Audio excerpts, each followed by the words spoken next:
side heading Impact of Buddhism. See, generally these kind of things, directly their impact, the practitioners of this particular religion, their impact on Indian society will see. What way they have influenced or impacted different aspects of Indian life that we are seeing. Okay, sometimes it may look very different, but the thing is, like, you have to keep in mind, it is not the impact of that particular religion. Anyway, religion has no meaning without practitioners, no? So it is more about practitioners rather than the religion itself, isn't it? No practitioners, no impact. So the character of the practitioners will impact, will have either positive or negative impact, isn't it? It's not about you are saying something about that particular religion. You should not see this particular topic from that dimension. You get my point?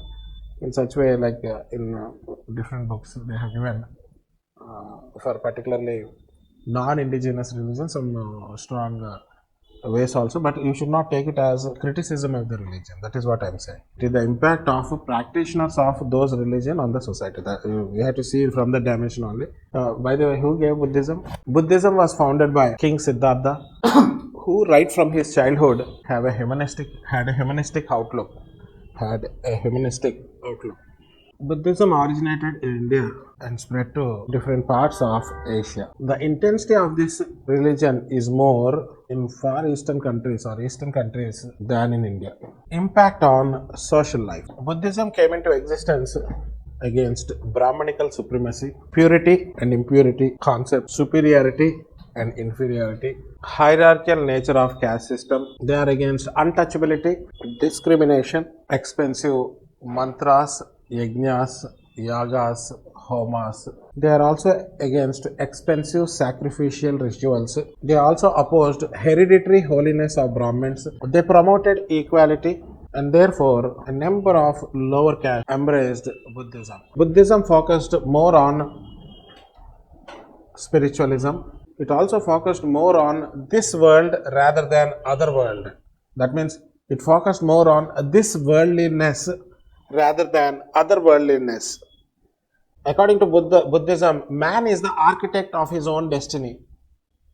According to Buddhism, man is the architect of his own destiny. So it calls for purity in action, self-sacrifice, and acquiring right knowledge. It made worshipping simple, easy, and less expensive. Simple, easy, and less expensive. It also taught simple ethical codes for people to practice.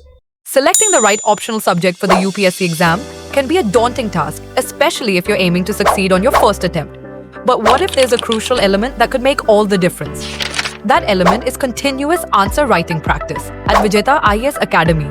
Our Anthropology Optional Foundation program offers a comprehensive approach. Not only will you delve deeply into the subject matter, but you will also engage in daily and weekly answer writing exercises. Each of your answers will be meticulously reviewed and critiqued by P Kishore Sir, ensuring you receive personalized feedback to enhance your skills. This approach has already helped many students achieve impressive marks and ranks, such as Akanksha Singh, 311 marks in Anthro CSE 2022. Chaudhary Shipra Vijay Kumar, 307 marks in Anthro CSE 2022. Ajin Kumar, who cracked UPSC in his first attempt, and many more. With daily feedback and structured practice, you will be well prepared to succeed in the UPSC examination. With our focused feedback and structured practice, you'll be well equipped to improve your performance and boost your chances of securing a top rank in the CSE. Don't wait any longer. Enroll in Vijetha IAS Academy today and unlock the proven success formula for conquering the UPSC exam.